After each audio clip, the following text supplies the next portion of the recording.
for the 50th anniversary of the Berkel Foundation. My name is Janelle Galvanic, and it's a real pleasure to welcome you all here today to listen to our esteemed panelists on the topic of challenging gender dynamics of conflict transformation. With this event, we seek to challenge ourselves and others and donors to recognize the gendered nature of and discourses surrounding conflicts and conflict transformation. Wars and conflicts are highly gendered phenomena. Boys are considered perpetrators, while women and girls are mainly depicted as victims. Female combatants are almost entirely overlooked, and as are their particular challenges in armed groups, as well as the challenges of reintegration after the conflicts are over. At the same time, precisely because it's men who are perpetrators in the conflicts or take active part in the conflicts and make decisions, it is almost always exclusively men who participate in the high-level negotiations to agree on post-conflict political arrangements and who can shape the future of state and society. The realities, perspectives, and needs of people with different sexual orientations and gender identities have almost been entirely excluded in most conflict settlements. So this event seeks to shed light on overlooked gender dynamics in conflicts and unheard voices in conflict transformation efforts. We hope to allow room for critical and self-reflective discussions on how to best support gender-sensitive and transformative programming in this field and respond to the needs of these unheard voices. So I'd like to thank you again today, and I'd like to mention that after our panelists have spoken, we would invite you to submit questions in the question and answer function that you would find at the bottom of the screen. Just open that up and write in your question, and we will hopefully ask it to the panelists. I would ask for your understanding that we will not be able to answer all of the questions that are posed. We have a very high number of people joining us this afternoon, so we will not be able to get to all questions. I'd also like to mention that this event is being recorded, and you will be able to watch the event on the Berkel Foundation YouTube channel after the event. So with that, I'd like to officially open our event this afternoon. And I'd like to start with sharing a poll for the audience. You will be able to see that on your screen. The first question on the screen is very simply, where are you joining us from today? So it would be great if you could just go ahead and click what continent you're joining us from. If you prefer not to answer, that's also absolutely no problem. And we'll just wait a few moments while the results come in. I see that I should say good morning to some of you, as there are many people calling from North America and South America, Central America.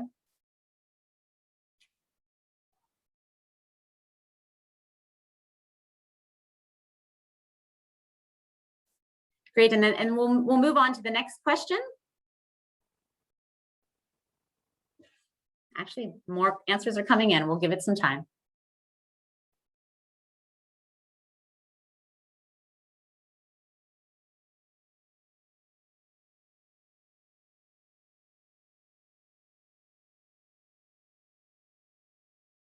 Great, and the next question is, which gender do you identify as?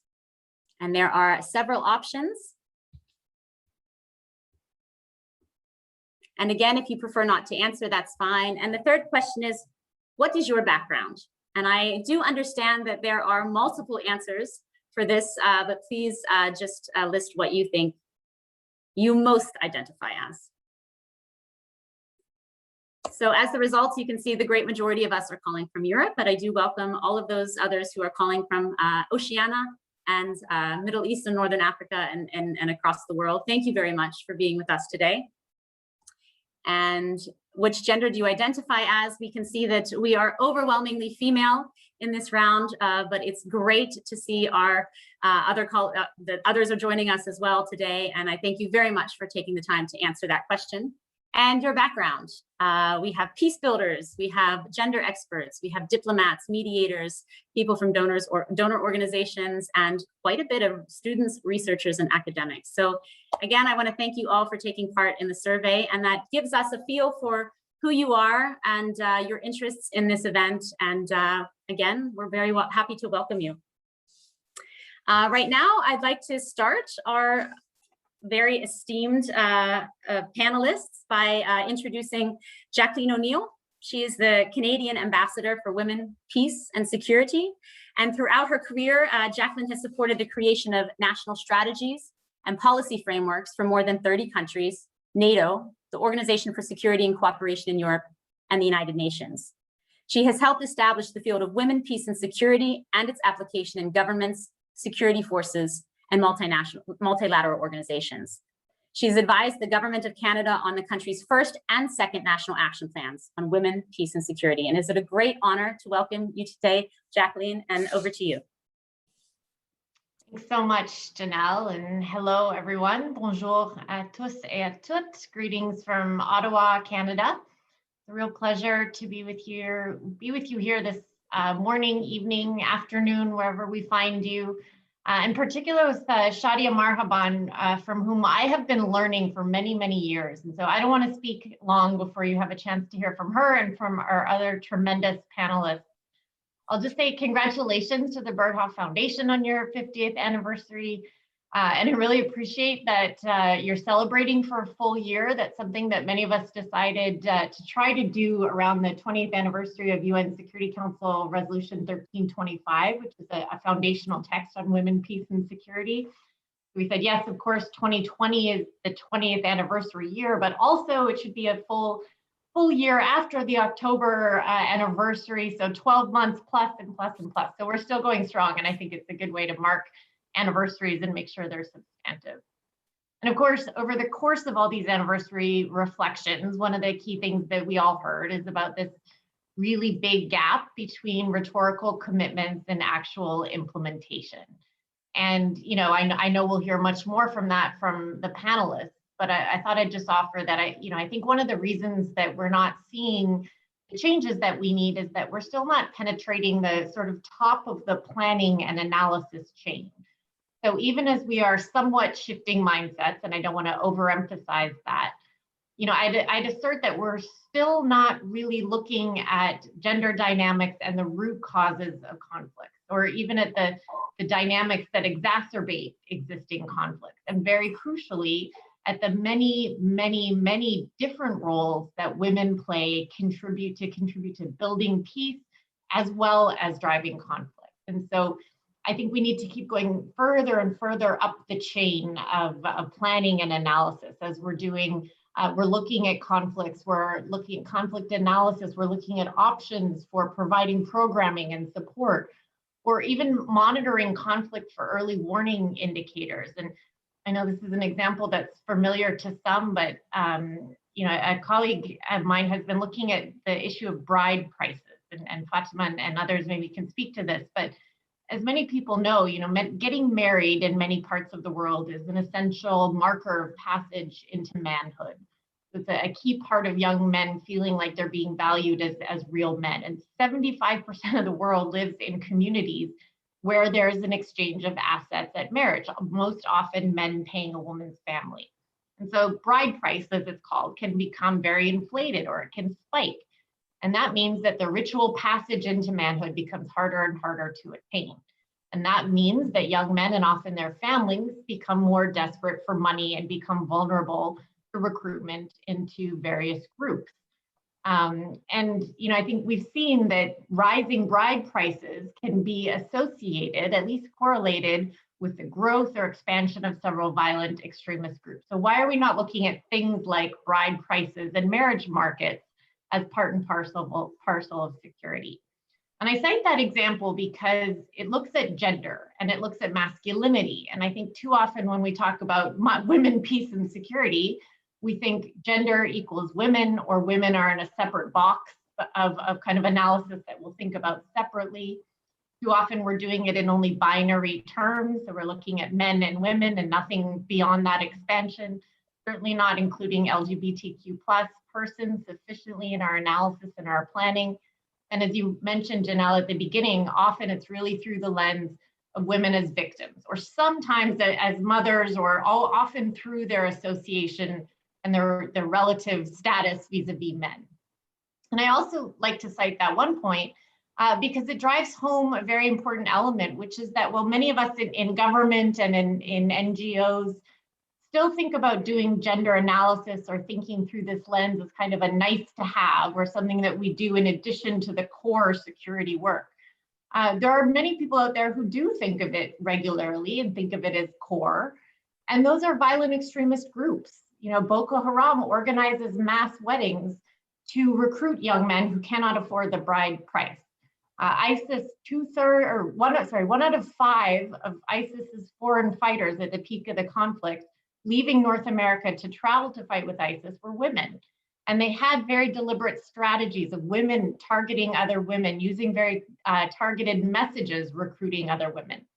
So it's core that this is an issue and this is an element that's being exploited, and that if we are not also reflecting with the same enthusiasm about it, I could say that we're not succeeding.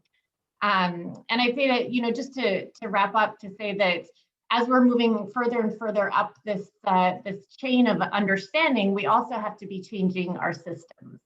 And so in Canada, for example, we're really expanding the way that we support and value locally led women peacebuilders and women's movements, and recognizing that they are simply best positioned to engage directly in peace building and need resources to do so. And we also struggle with the fact that that often involves a lot of administration.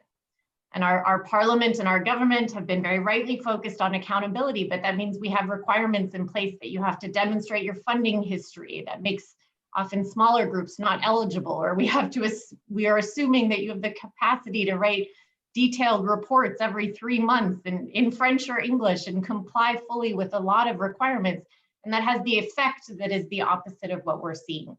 So I think we need to be a lot more flexible and a lot more, think a lot more critically about the way that our structures are set up to adapt to this kind of enhanced understanding of the type that I know our panelists are going to speak much more of. So these are just, I think, a few of the ways that I think we need to change our systems in government, for example, and ensuring that, you know, local responses and local voices continue to lead peace building efforts, and that we have to be really explicit in thinking about our gender diversity in doing so.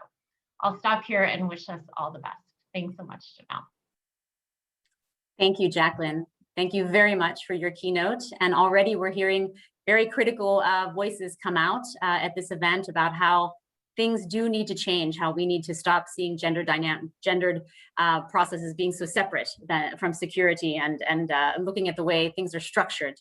So thank you very much for that. I think Fernanda will probably speak a bit about some of the things you talked about. I'm looking forward to that. But first, we'd like to move to our first panelist. Her name is Afrah Al-Zouba. She is a Yemeni development and peace building expert. She's the manager of the Executive Bureau for Accelerating Aid Absorption and Support to Policy Reforms in Yemen. She has more than 18 years of experience in management and areas of development, research, and peace building. And she was the first Deputy Secretary General at the National Dialogue Conference and Constitutional Drafting Secretariat in Yemen. She was also part of the delegation of 7 Yemeni women leaders who were invited by the Office of the UN Special Envoy to Yemen to participate in the Kuwait negotiations in 2017. Welcome, Afrah. And you're on mute, if you could unmute yourself. Okay. Thank you very much. Thank you so much. Thank you. Afrah, I have a direct question for you. You were not only the Deputy Secretary General of the National Dialogue Conference, but also of the Constitution Drafting Committee. So beyond representation, how were gender issues included and discussed during the drafting process? And did you feel that female voices were genuinely heard in that process?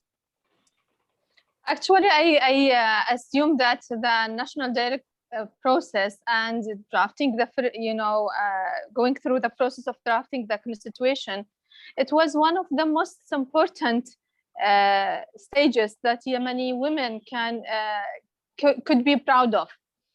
Yemeni women at that time, they were participated in the event, in the national dialogue, with a percentage that reached to almost 30%.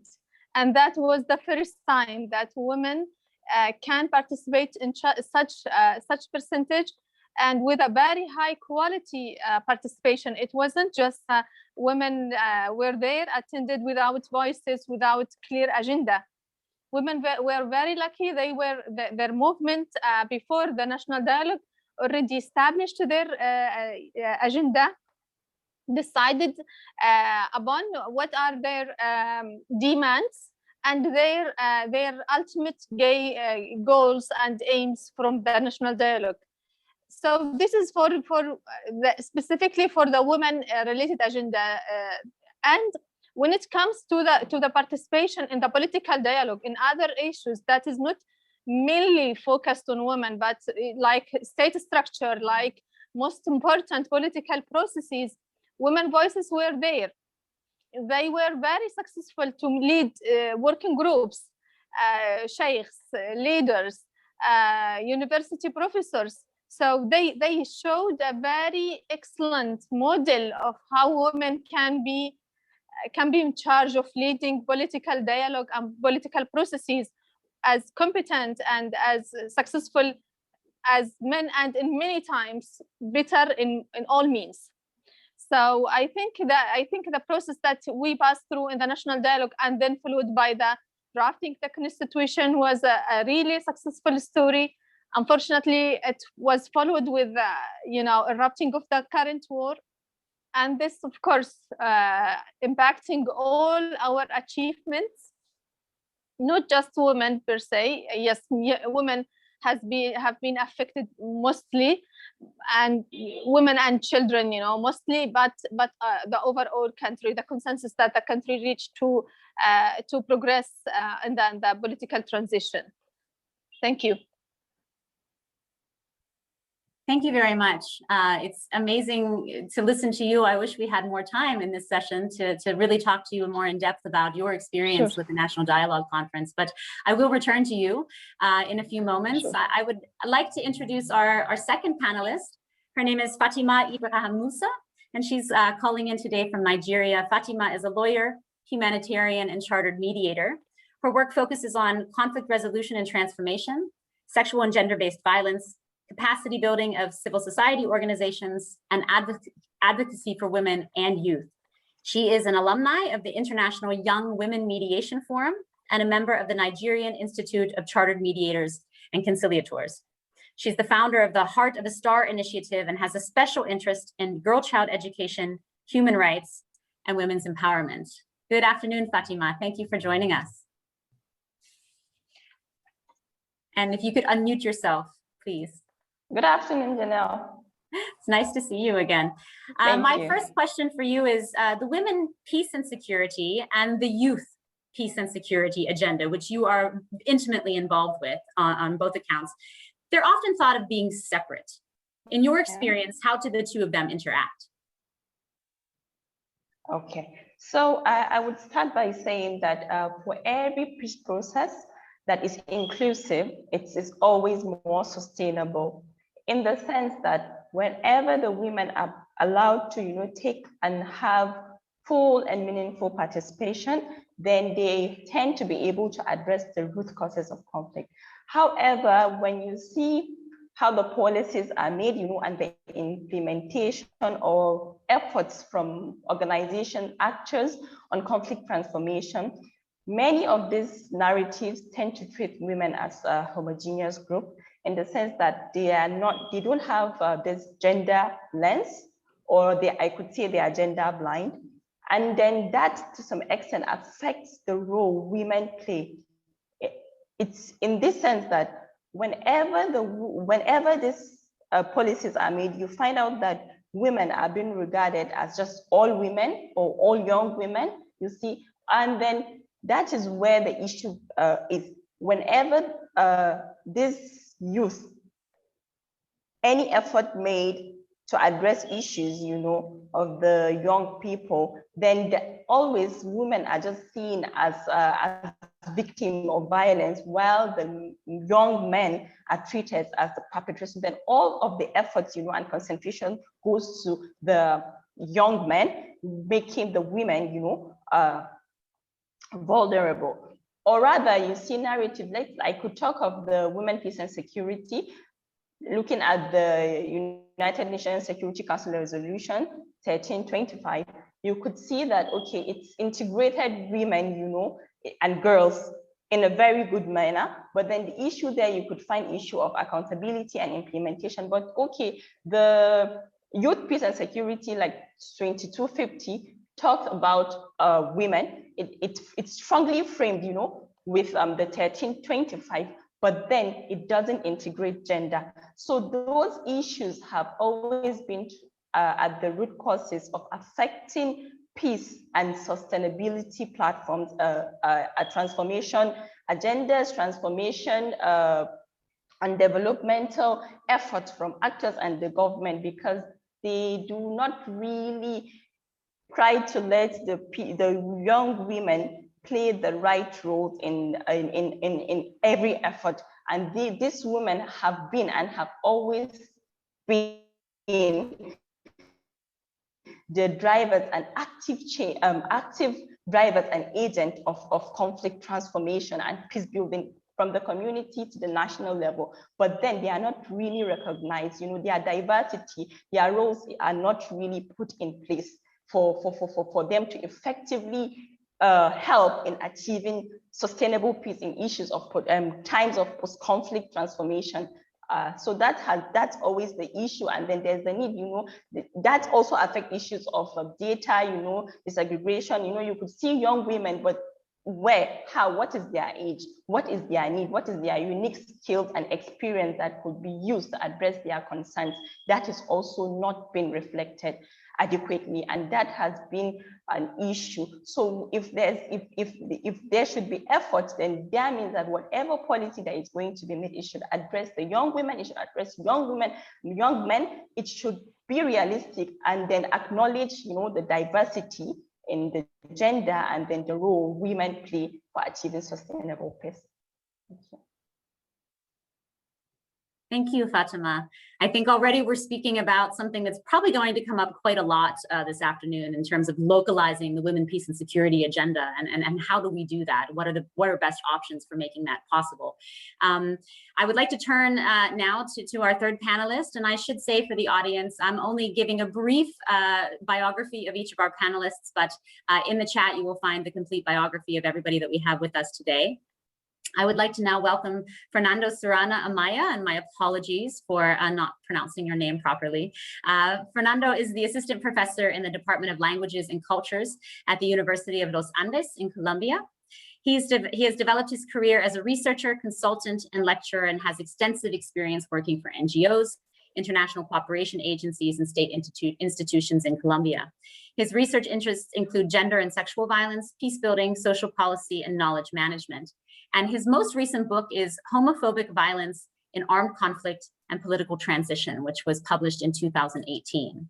And I will just start right away on that last point. I mean, your work explores homophobic violence in armed conflict and political transitions in Colombia.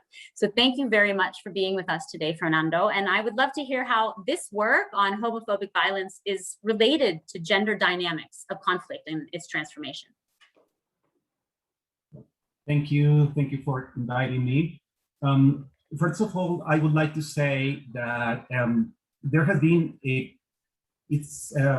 what we already know about gender violence, especially issues of violence against LGBT groups, issues about gender orientation violence or sexual orientation violence, is based on a long tradition of work mostly done by feminist activists and feminist work that for decades is been this work which has been making visible gender issues in the analysis of conflict and conflict transformation.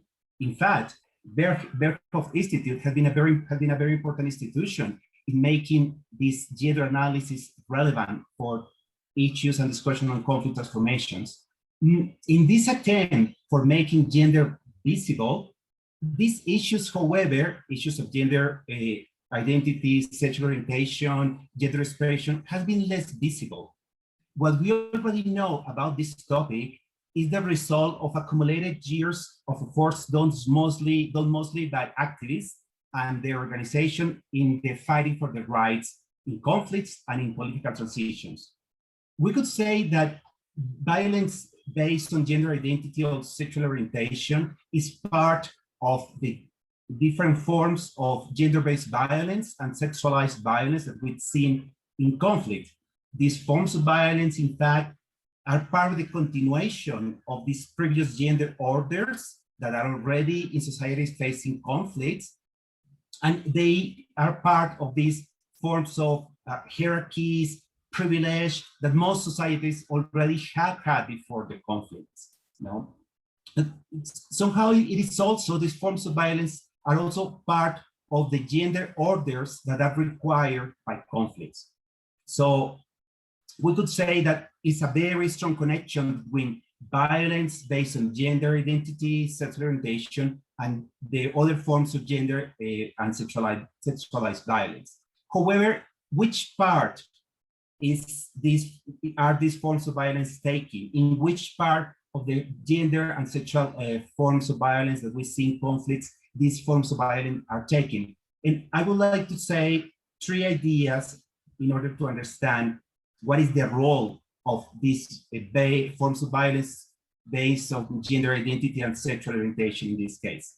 First of all, I would like to say that for those struggling for power, these forms of violence are key factors for achieving certain forms of masculinities. This is the topic we're discussing today, and I would like to stress this at first. In particular, these forms of violence are very useful to achieve militarized masculinities.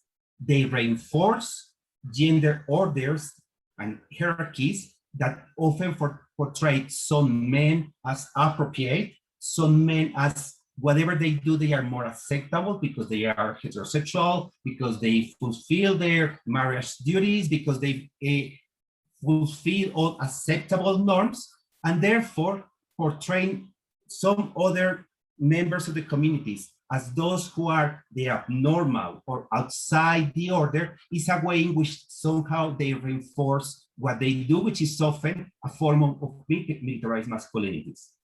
The second role of these forms of violence is that they help those struggling for power to gain support for their political agendas.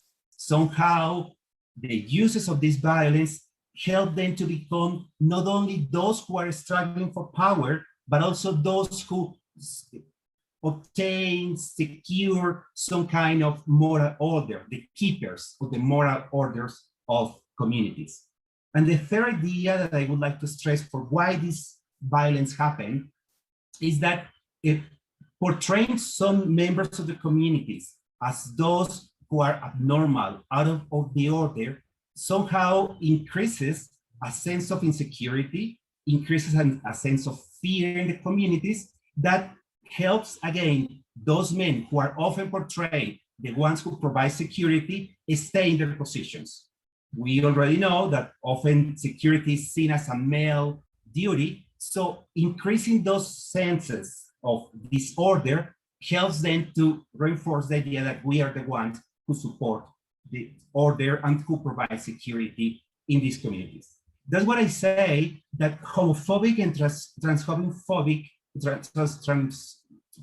violence, are not just a matter of prejudice or something that is wrong in the minds or the attitude of some actors. I would suggest that these forms of violence are in fact part of the political economies, the gender political economies that are imposed by armed actors. And that's the reason that they fight for keeping them and they resist to transform them. So that's what I would say, that looking at violence against LGBT communities is very important to understand how the whole gender order works during the conflicts and after the conflicts.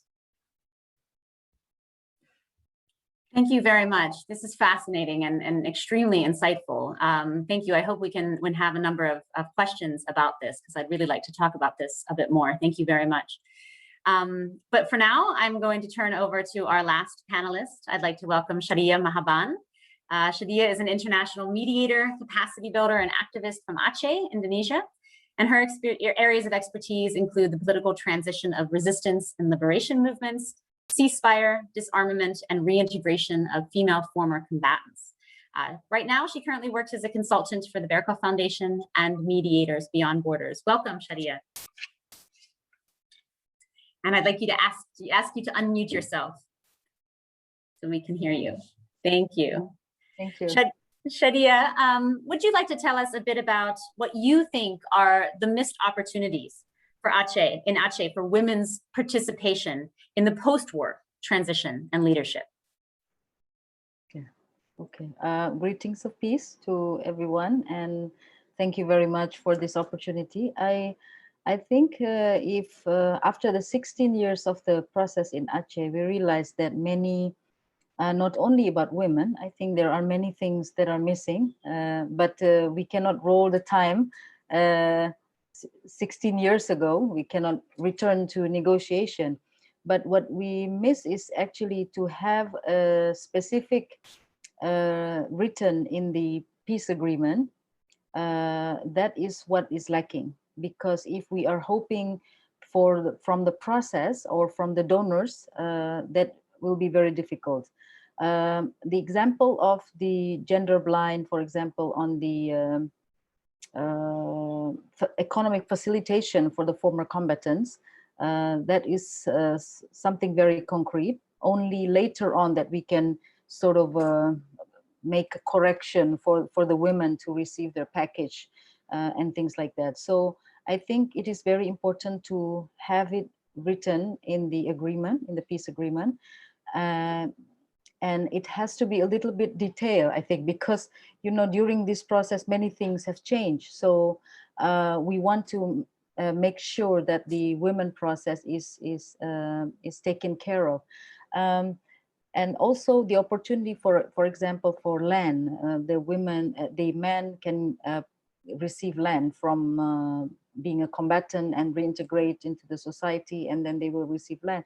But the women is considered, because the husband received the land, so she's not entitled for that anymore. It's considered together, husband and wife, you know. So this kind of thing can be actually controlled better if we have a good wording, you know, in the peace agreement. And also, I think we tend to focus only on the peace negotiation. I think we hardly think about the peace implementation, because I think the involvement of women in the peace implementation actually is much more important and robust than sitting in the peace process. Yes, the two of them is important because it's decision making, but if you come to think of it, the peace implementation is actually when most of the women withdraw. And this has been the situation not only in Aceh but also in the Philippines with the MILF, also even with probably with FARC in Colombia, you know. So we want to make sure that the engagement of women are still not only during the negotiation, but how can we sustain the women's engagement into the implementation and political participation? Because if we are talking about the armed group transforming into a political party, women tend to, oh, I don't want power, so I'm staying out of that, you know. No, we want the women to be there, but it's sort of like I don't know whether it's a combination of affirmative action and political transition, but there should be some kind of mechanism that allow women to be sitting in the, you know, in a parliament or even at the political party settlement in post-conflict. Thank you very much, Shadia. And I'd like to remind our audience that if you do have a question for one of our panelists, please use the question and answer function at the bottom of your screen, and we will go through the questions. I know that you are probably very interested in asking your questions, but considering that our panelists stayed within time, and I thank you all very much for that, for your first input, I'd really like to take the opportunity to ask another round of questions. And what Shadia was mentioning at the end about how there's so much focus on the peace negotiations, but not really on the implementation. That really leads me to the second question I have for Afrah, our distinguished panelist from Yemen, because we know that 7 years later, the newest cabinet of the internationally recognized government does not have one single female member. in Yemen. So, and this just shows exactly what Sharia was just talking about. So beyond what can women, but also international organizations and the donors working with them, what can we do in the future to ensure that these achievements of women during the initial process of creating peace, that they're not so easily disregarded? I think it's a case that it's not just related to the Yemen context. As I said at the beginning, I think it's something that related to the conflict situation that the countries like Yemen lives in, which usually throw the civil life, including women gains and other civil rights that people are usually gain in peaceful times. So what to do? It's a hard question. First of all, there is a part on women. There is part of the responsibility on women. When war erupted, even women movement divided to start to represent the directions and interests of the conflicting parties, and this is in the account of the women's rights. So this is one. So I think women should be very aware that their divide. At the end of the day, you can't control their opinions, political opinions, and their affiliations, but at least they have to save their mutual interests as women group. So this is the first thing that women should be keen to play. The second thing is also the outer layers of the supporters, including international community, including also some pioneers in the community, there should be some people who are supporting women continue because they believe in women participation. So those should be the linkages with them should be continue. But at the end of the day, as I told you, it's women's rights. If women can't continue their battle or can't continue their efforts to protect their rights, we see it in the Yemeni case. We talked to, as you just mentioned, when the formation of the new government started, and we know that there is no women. We talked to ambassadors, we talked to international community, special envoy office, we talked to everybody, but they couldn't do anything. Even them, they say, okay, so the priority right now is the political consensus, is the political deal, not women participation. And we have heard it even from international community and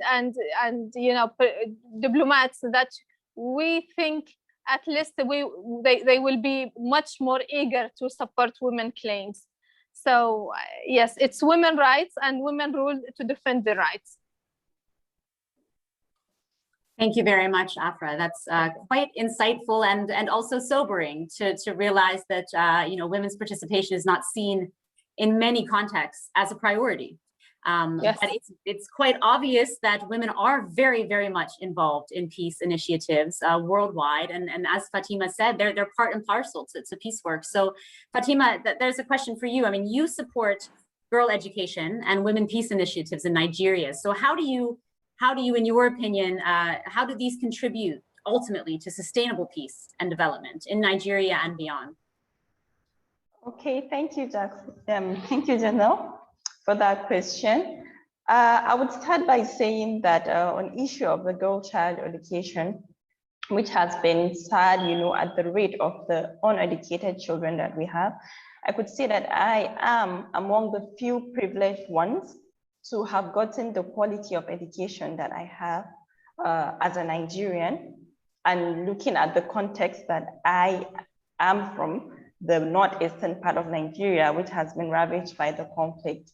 And this has affected the quality of education. In fact, the opportunity and access for children, the girl child, to get quality education, in the sense that things happen, the girl is asked to stay at home, to just be a homekeeper, help with some chores, or probably do some hawkings just to get some financial support for her family. Or rather, even if those that have been enrolled to the schools, they do not stay or transition to completion. Why? Because along the way, you get some challenges, that keeps the girl child out of school. And that has been a major issue, because we know that education is the backbone of every development in every society. So just looking at the condition, and just you see the new trend and the novel coronavirus, how it also affected the effort, post-conflict effort in the region that I work here. So there are so many intricacies, and then there's a need for like the intersectoral approaches. In the sense, okay, if the girl is in school, let's say she starts her menstrual period, which ordinarily, because of poverty, a lot of girls would have to stay back at home and until and when it's over. So, but when there's this support, intersectoral, the health sector, the wards, the water, sanitation, hygiene, all come together to support and make sure that the girl child is retained in school. That would be a very good way to sustain development, and peace effort. And then I would also, at this point, connect the issue to the Women Peace Initiative, and women empowerment. For the girl child, she has a mother, and if a girl child has an empowered mother who doesn't really even need her to stay back at home to help with all this activities, the home chores and all, then that means she would have even a better opportunity to participate, just like her peers in school activities. And for the women, empowering them creates, an opportunity for this abuse. At least the mother is enlightened, she understands, okay, the need for peace, she understands peace culture, she has the skill to imbibe the peace culture in her children. We will be able to tackle issues of like violent extremism, in that if you have a son who you realize that's about to join an insurgent group and all, you could have your way, to talk him out of it and then show him that there are better opportunities for him in life. But when poverty prevails, the women are even over dependent on men for financial support. Then that leads to issue of poverty and even domestic violence and abuses. So the government and international organizations have done, at least to some extent, well in addressing issues by creating platforms, for implementation of women association and then empowerment groups, through which, they teach people, women, are taught on community-based leadership. You could see women becoming mediators. But the problem is truly, even if they get that skill, there isn't a real platform for them to practice, and which also touches the root of achieving sustainable peace, security, and development in our communities. And the marginalized communities, women don't even have a voice. But then for the good activists among women, in leadership, who have at least been the voices trying to talk, trying to advocate for women participation, a lot of good have been achieved.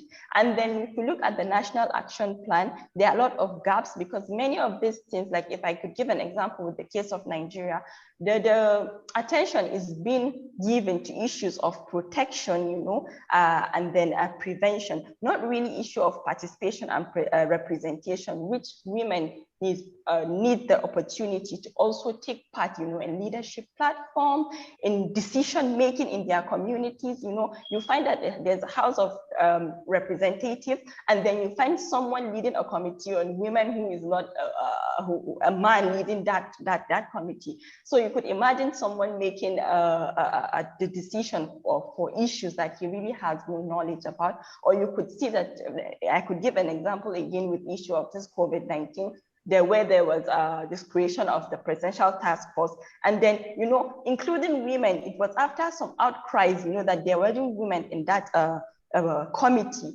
that, so it's women are really being treated as afterthought. So, and then that undermines the conflict transformation that undermines the ability to address the root causes of conflict in our community, because we can see women doing very good, driving change, you know, being agent of peace, even when they are not given the opportunity, they still strive through resilience, you know, and keep things moving. We see women having peace and security networks through which, you know, they empower each other. Organizations pay attention, you know, really on the issues of prevention, but when women are being empowered, you know, with the skills of leadership to become mediators in their communities, to advocate, that would go a long way in achieving sustainable peace and security and achieving the 2030 agenda. And then also there's a need that this gender dynamics should really be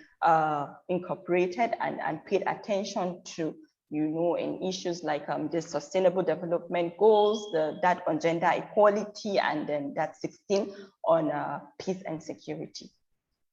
Thank you, Fatima.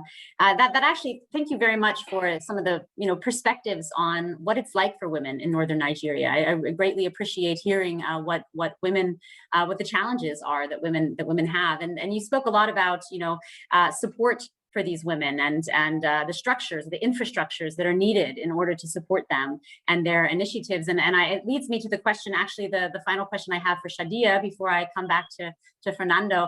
I mean, Shadia, when the Aceh peace process took place, the women, peace and security agenda, it was present, but not nearly as prominent in this discourse. So these policies, these infrastructures really weren't in place. So in your view, if the negotiations were taking place today, do you think that the process would have looked differently, or would the agreement have looked any different?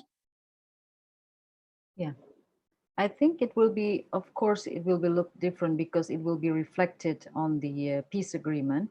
But as we know, the implementation is always the challenge. Well, the downside of that women are not really politically active. Women become very active in economy, in businesses. So, I mean, it's really thriving. You know, the women are really in the business, having an opportunity to run their own business, entrepreneurs. And I think the livelihood project somehow didn't really work. I mean, it worked for some time after the peace process, but for a sustainable one, I think women should be given an opportunity. In this case, because women are not, you know, entering the politics, you know, I mean, there are women, but there are not many. And the opportunity is there, but sometimes because the politics is about competition, Janelle, you know, in particular in a country like Indonesia where money politics, competition, and women sometimes they don't want to make their hands dirty, you know, to be entering that kind of situation. So they look for other opportunity, which is in the business sector.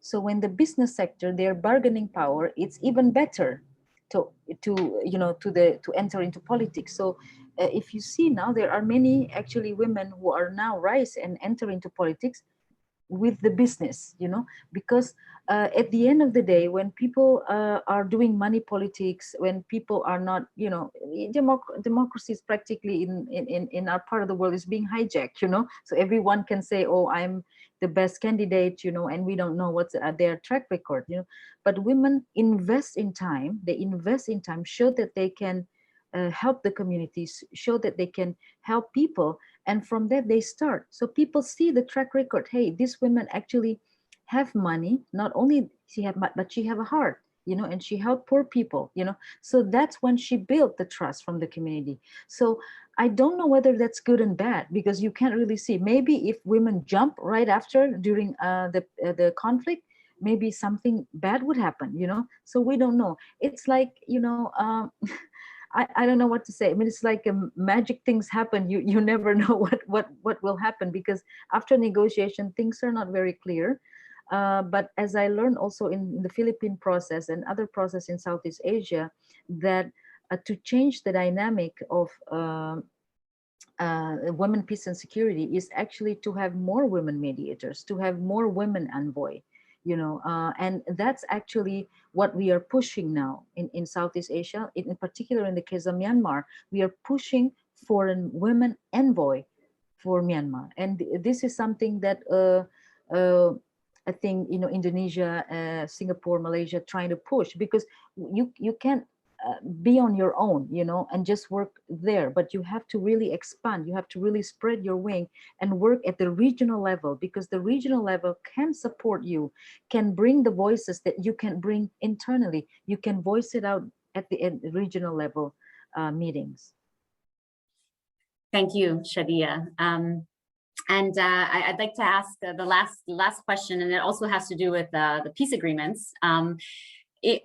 Fernando, Colombia's peace process has been praised for producing one of the few agreements which consider people with different sexual orientations and gender identifications. So I'd first be interested in knowing a little bit more about how this was achieved, but perhaps more importantly, what can be done by civil society and international actors to support such an inclusive peace process, but also support the implementation of that inclusive peace process.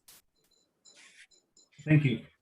I would like to say that it has been achieved by decades of accumulated work of activists, of LGBT people and their organizations for making themselves a recognized actor in conflict transformations.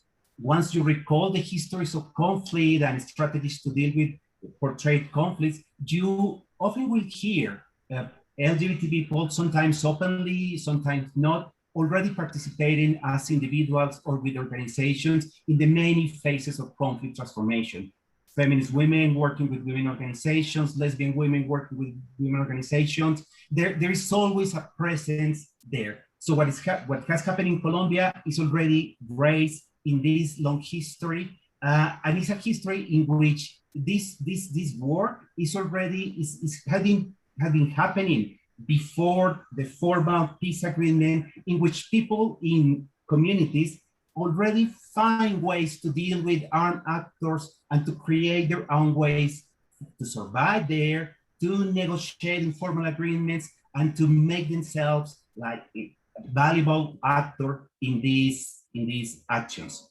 I would like to say that in the case of Colombia, this work has been created by three main factors. What has happened in Colombia is the result of three main factors. One, alliance building with peace organizations and feminist organizations, which, as I said before, has happened for decades before the recent peace agreement. It's been the result also of creating channels of communication with those searching for a negotiated peace. And it's been also the result of a knowledge on how to deal with the state, with its legal languages and with its technical languages. I would like to stress this point, especially because what Shadia said, because I would like to say something later on about the issue of implementation. It is important to consider that this inclusion in the Colombian peace agreement has been also a matter of intense opposition. And that's also very important. This inclusion was a key factor in the opposition to the peace agreement, particularly to the gender perspective in the peace agreement. It is important to remember also that in the case of Colombia, the peace agreement happened in a very particular moment in the Latin American region when we have very strong waves of anti-gender politics happening at the same time. So the initial inclusion of issues of gender identity and sexual orientation, in fact, became a matter of discussion in the rewriting of the first peace agreement, and they were reduced in the second version, and I would say set aside in the implementation stage. If we have time, we can explain that, but it is important to consider this process of inclusions and exclusions and what is happening already now in the implementation stage. What can we do? And this is also very relevant to discussion. Most of these topics, LGBT topics, issues of gender identity, sexual orientation, gender expression, depend on the efforts of activists and their organization and less on the commitment of the states. International actors have done already a lot of work for making these issues visible, and are still doing a lot. So the first idea I would like to say is please continue doing what you are doing. And if you can do more, please do more, because often we face a lot of lack of commitment by states. The second issue I would like to say is that activism is diverse and sometimes it's also hierarchical. Often, the voices that get heard are the voices of those with more social and political capital. In a topic like this, with all the complexity that we are facing, especially when conflict transformation happen in very isolated regions, happen in the grounds, facing the conflict, those voices there are voices that are not heard the same way that others. So the second idea I would like to say for international actors is that it is important to support those activism and those organizations with less resources, highly localized, and those who are really at the roots of communities and working in when conflict transformation needs to be happening. And the third idea I would like to say is that international actors have a presence in political arenas where those working for conflict transformation often have less access. International actors working with grassroots communities can do a lot to amplify their voices and also to make the state accountable of the responsibilities in the implementation on these topics. What is happening now in the case of Colombia is that we have had this huge wave of enthusiasm on the issue, but now in the moment of implementation, as Shadia said before, there are not only technical problems, there are not only the fact that it is not easy to identify how to implement, but also the commitment, especially by those with responsibility on the implementation, is being reviewed and it's not easy to exactly demand what was expected. So I would like to say that the kind of challenges that the Colombian case portrayed is this huge wave of interest, but a lot of problems in the implementation moment. Thank you very much. I think that's unfortunately not a surprise to hear that there are problems in the implementation. But I would like to emphasize to all of those listening to us, Fernando said it loud and clear, for all of you activists out there working on these topics, keep it up. It's very important that you do the work that you do. Otherwise, we wouldn't have achieved what we have so far. I'd like to bring our keynote speaker back into the conversation. One of the things that Fernando just said was that donors need to support local organizations that potentially don't have a lot of funds because they really have the connection to the local communities. In light of that, there's so much discussion about localizing the women, peace, and security agenda. So, Jacqueline, the first question for you would be, how can donors and international organizations support these bottom-up approaches to the women, peace, and security agenda? And do you have any good examples or challenges that you can share?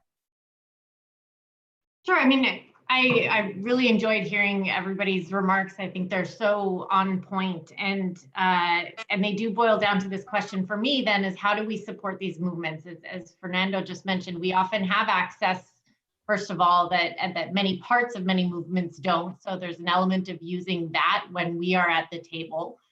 So, never speaking for others, but raising the issue and conveying how important it is, how connected it is to the outcome. And recognizing the access that we have is certainly one of them.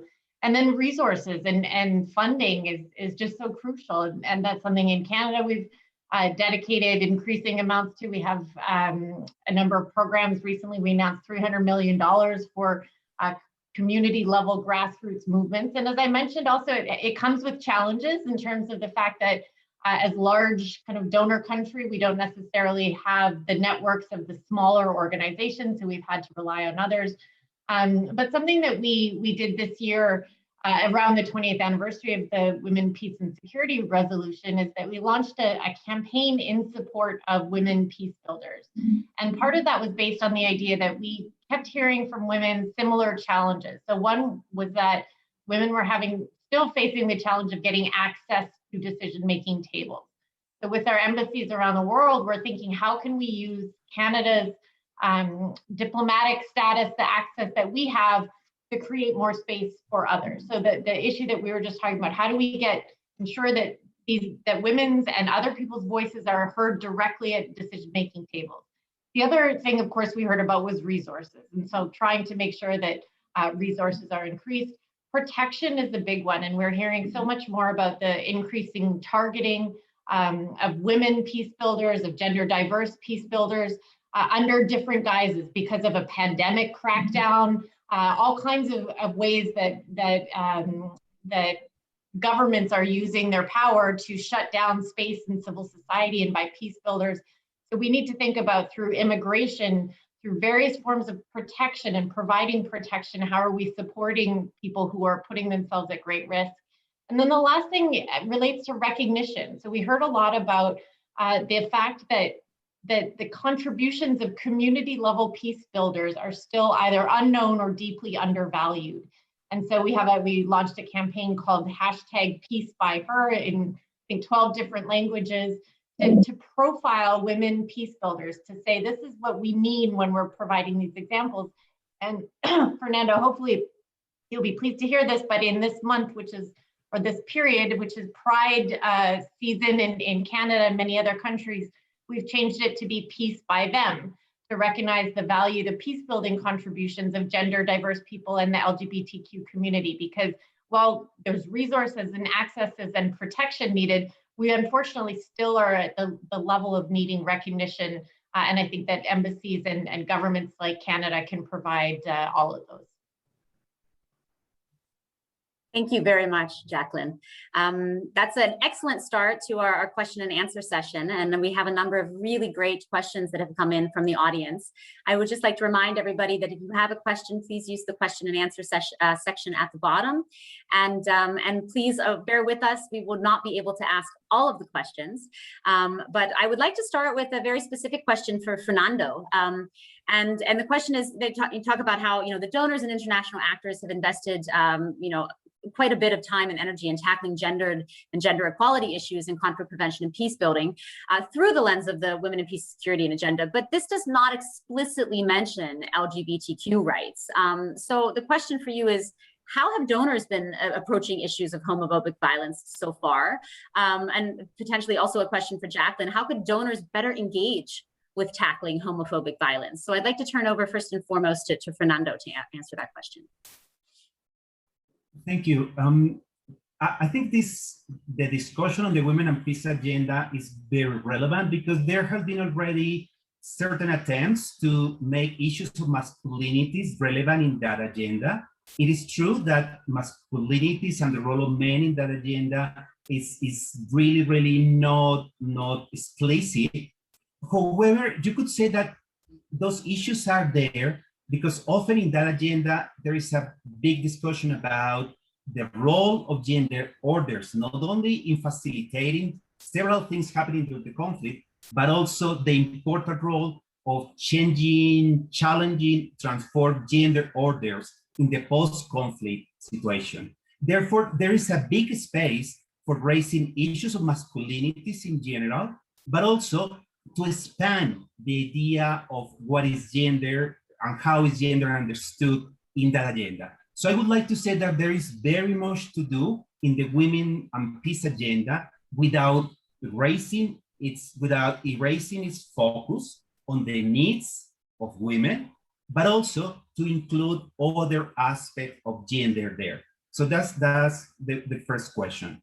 Of course, there's still lots of work to do. There are many problems when you face issues of men and masculinities in those agendas.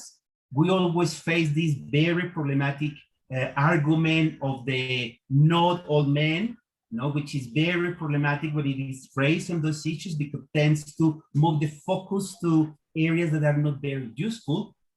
However, when you look at what's happening at the level of communities, you will see that there are many issues of men and masculinities that are happening there at the level of communities. In fact, when you raise issues of gender and women needs at the level of communities, you often hear women and communities say, where are the men? We need to discuss this with the men. Let's involve men in this issue. So there is a lot of work to do in that area.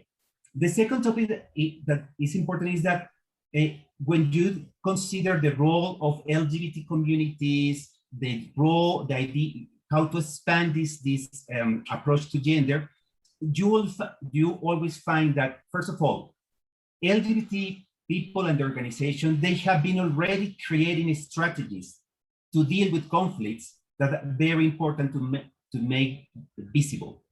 When we make visible those strategies, we'll see how, for example, LGBT communities create very relevant, sometimes little but significant strategies to deal with these issues in their communities. For example, participating in collective activities, giving support to those who are also facing very problematic the effects of the conflicts. There are a lot of alliance building, a lot of service provision, a lot of activities in which LGBT communities have been already working. So just the fact of recognizing that this is not a new topic, that it's been there for long, is very important to say. What is happening now, basically, and this goes to some of the question that is there, is that because we have this interest, and that's really important to know, to recognize the importance of mentioning the topics, just mentioning is not enough. Because what happened with the peace building industry, we know, is that it goes to this very complex language, instruments, monitoring tools, and once it goes to that level, people just basically withdraw for that. You know? And what we need to do now is how to maintain that interest, acknowledging that participating is time-consuming. People often do that because of voluntary work. So it means putting to their work they already done another activity, another commitment. So it's time-consuming, it's effort-consuming, and sometimes it's risky. In the context of Colombia, those implementing the peace agreement are facing new waves of insecurity. So portraying yourself as a peace activist in the diversity we can call could be also a risk for yourself. And that, in the case of LGBT communities, is even more problematic. Thank you very much for the very detailed and quite helpful answer. I'd like to say that, of course, all of our panelists can speak up about this question if they have something to say, but I would like to just turn over quickly to Jacqueline to see if you'd like to add to that. I thought that was beautifully said, and I'd love to hear from other participants as well. So over to them. Okay, great. Well, we have a number of other questions coming in. I think one question that is also asked to the whole panel is, what can be done when women's rights are fully integrated into a country's new constitution after a conflict? But as we've already been talking a lot about, the implementation of these rights is not moving forward. Perhaps the customs of a country are in strong conflict with these women's rights, or the judiciary, potentially made up of male judges, rarely punishes male perpetrators that have violated these rights. So I think this is a question that's very relevant to everybody on this panel, but perhaps I'd like to ask Shadia and Afrah to respond to that first. Shadia? Yeah.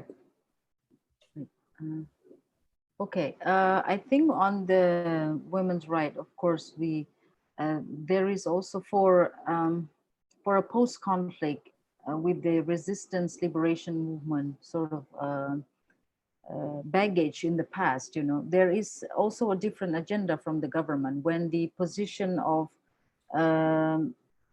the country also constitutionally changed, because you have to accommodate the new autonomous region. So sometimes there is an agenda of some sort of destabilizing, in the sense like they are creating new problem for us, the central government. So it is not only about women, but in general, because women suffered, and because of the impact of not having jobs and things like that. But it is also partly, I think, it was kind of built into the agenda to pacify the movement, to kind of weaken the movement. That is if you're looking at from the perspective of the non-state armed groups. And if you're looking at from the perspective of the government, maybe is that overemphasizing on the funding, for example, we're giving you this money to women to do this, domesticate, issues, and also using all sort of feminine thing to describe women, you know, like you are making a baking cake, or you know, women can do anything, not only baking cake, but they make it such a this kind of thing into a program, so makes the women role become small. From big, you now baking cake, selling cake, you know, it had nothing to do with selling cake, but just to give you an example of how sometimes donors and government are not in understanding and not in coordinating. So it weakens us. Actually, we fight for position, we fight for things that we want.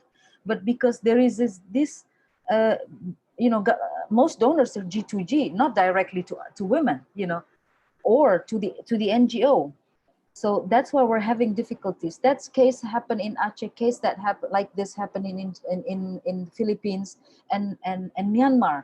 And sometimes women are frustrated because they know they can get more. So that's why we need this kind of coordination. How can this donor, government, and also these linkages to women organization, I think women appreciate more to be given like business opportunity than just a stipend, you know, $200, $500 to start your business, you know. So let's be frank about that, you know.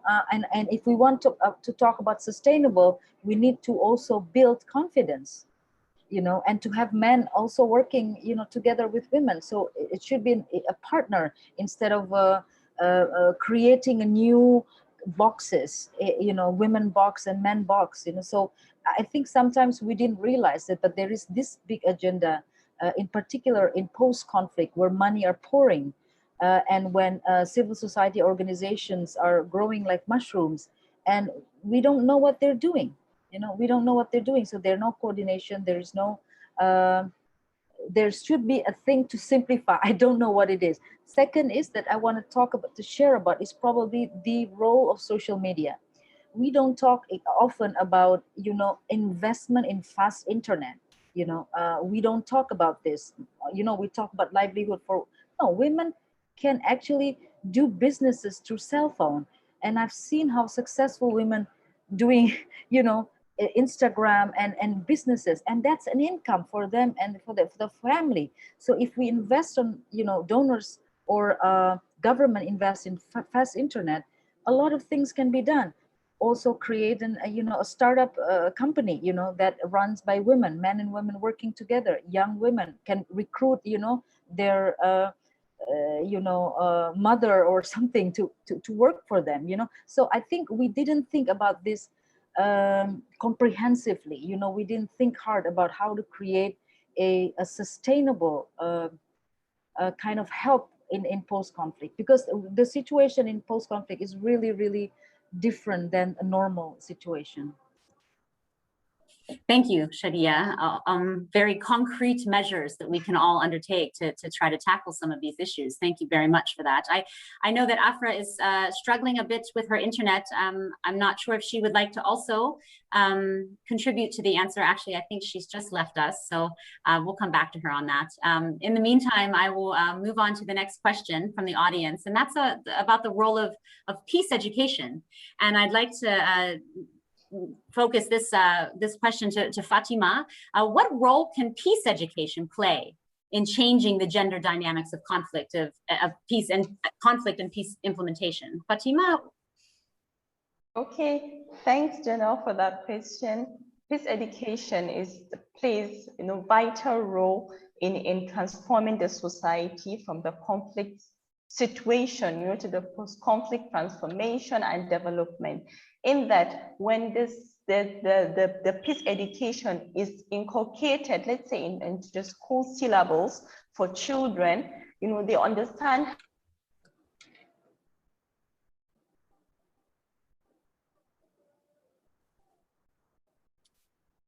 I think we have potentially also lost Fatima. Can you hear us, Fatima? Okay, well, perhaps we will wait for her to rejoin us as well. Fernando, I would like, you were nodding as well when we talked about the role of peace education in transforming. Would you like to respond to this question as well?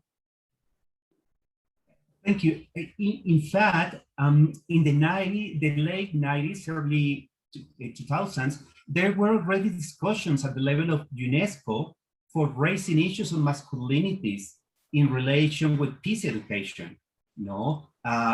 Several academics like Ibrahim were already involved at that time in connecting the role of transforming masculinities with peace education. So I would say that there is already a tradition there that somehow may have been lost or forgotten, but I think it's important to recognize that this is already being discussed. But Fatima is there, so I would like to be here with information. Thank you, Fernando. I had challenges with my internet.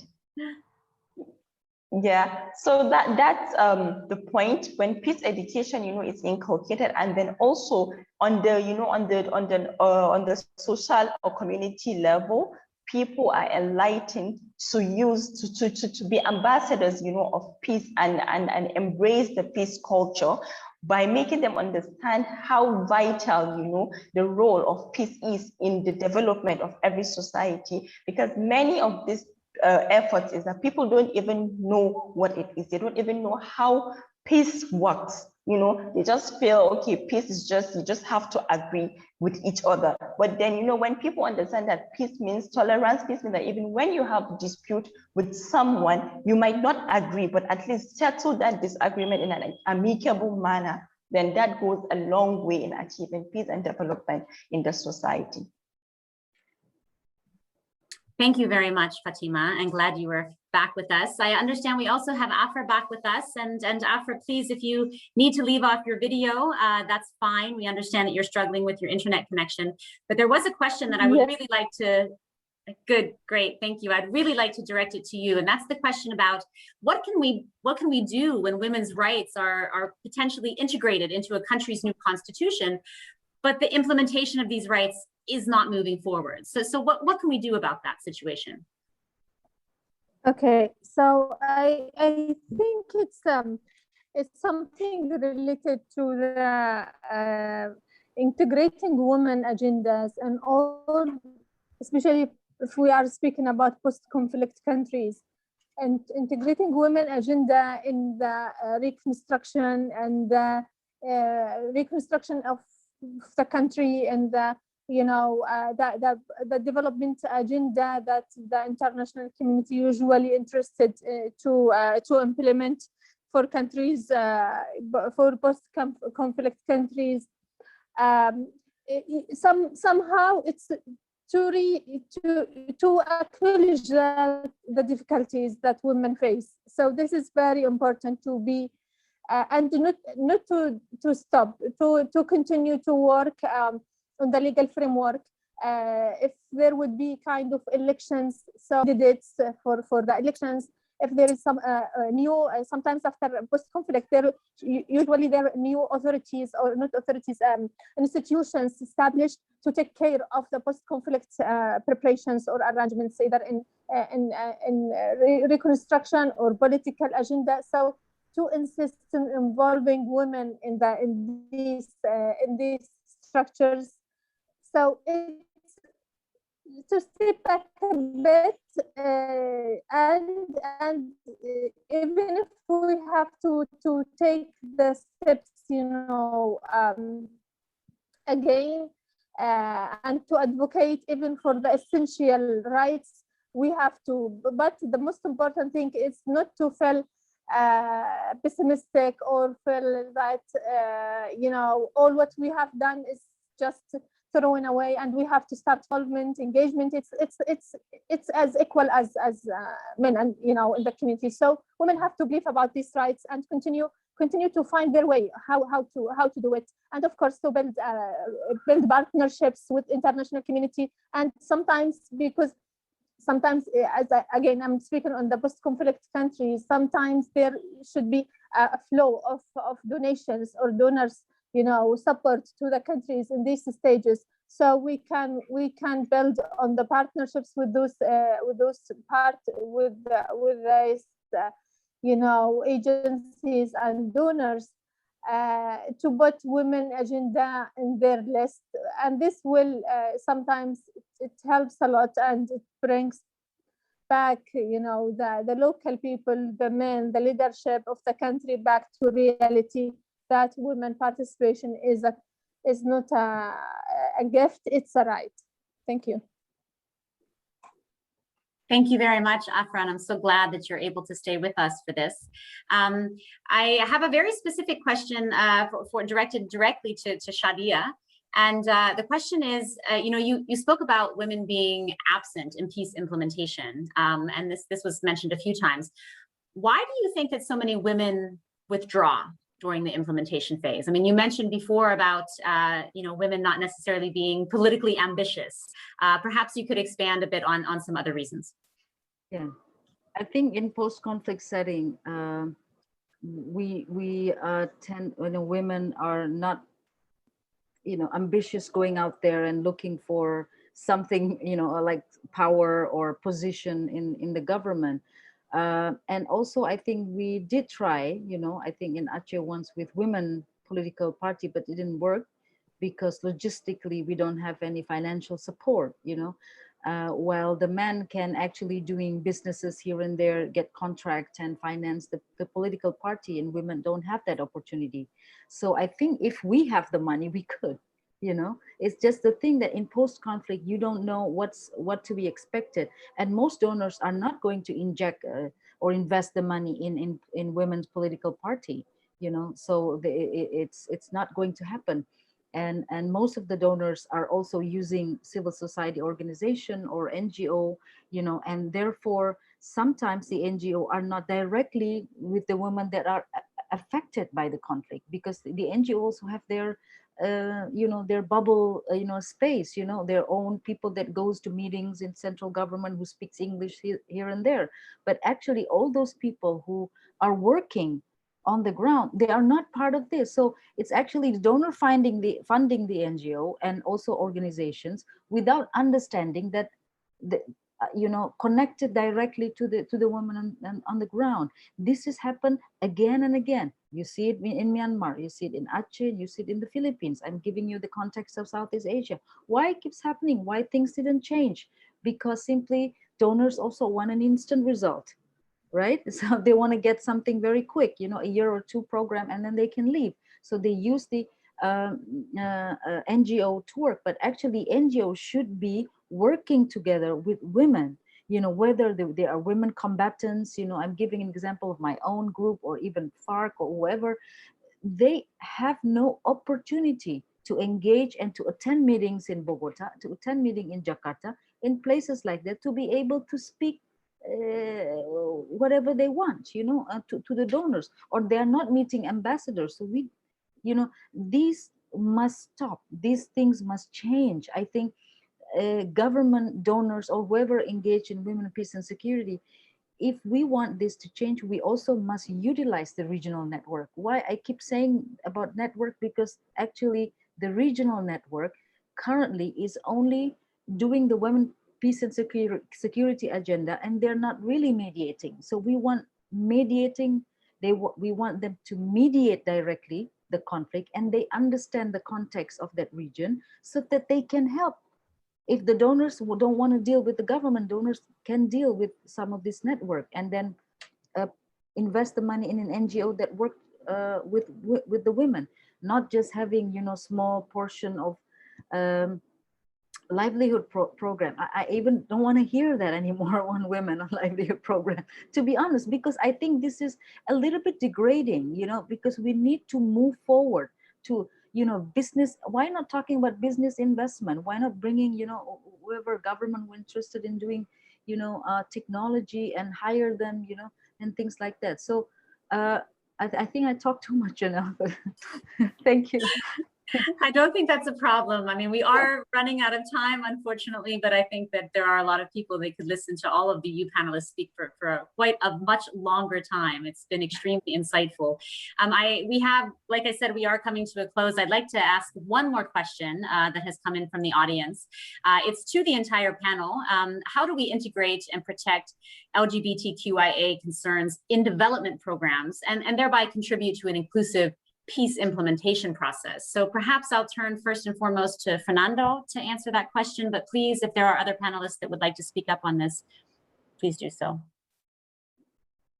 Thank you. Well, actually, I would like to hear my colleagues to raise also these topics. I think it's important that Not only those who know about these topics talk about these topics. It's important that this became also general topics, no? Because in fact, part of the issue sometimes we face is that this is the topic of these people, this is the agenda of these other people, and somehow what we have learned, and this is again a lesson learned from those in the communities, is that at the level of the graduate communities, you cannot separate agendas the way that donors or state agencies do it.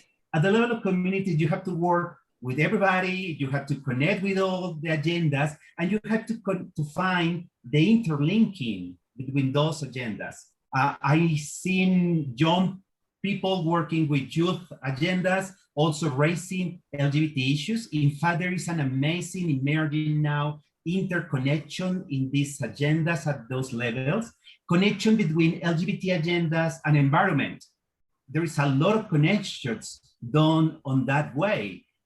So it's what is happening now, I think, is that, and this could be a possible answer to the question, is that we need also to find different ways to frame these concerns in which we don't not separate agendas in the standard way. This is for you men, this is for you women, this is issues of LGBT people, this is issues of environment.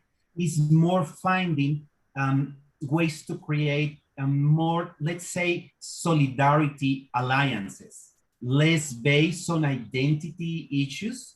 It doesn't mean that identity issues are not relevant, or raising topics in issues of identity agendas are not relevant, that they are relevant, but also finding ways in which people can connect in different areas, especially because with this new wave of activism coming from young generations, they don't see themselves in these separated boxes, no? So I would say that one way to deal with that is, in fact, thinking about those development agendas in different ways and finding all those places in which people can connect for simple things like what we see now in terms of, for example, how to increase the participation of communities in the accountability of state agencies in the implementation of peace processes. And that's an issue, but it's not just for these people or for this other. That's a strategy in which a lot of people can get together and work together to see, okay, you have committed to this,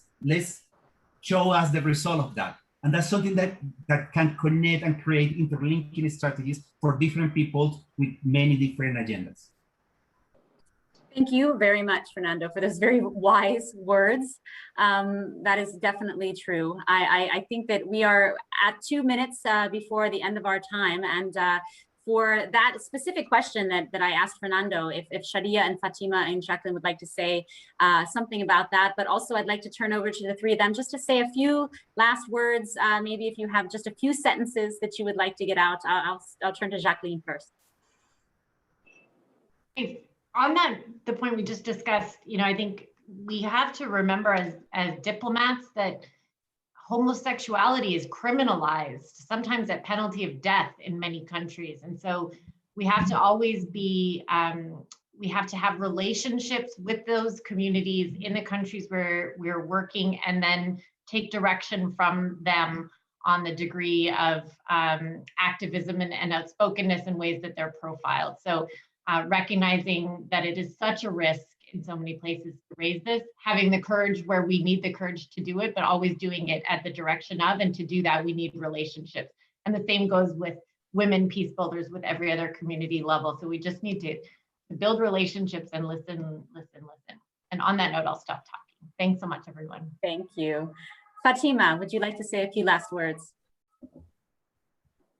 Okay, so I think I would end mine with a quote from Michelle Obama, who said, like, every girl, I would add, and woman, irrespective of her condition or where she lives, deserves to bring out the promise in her.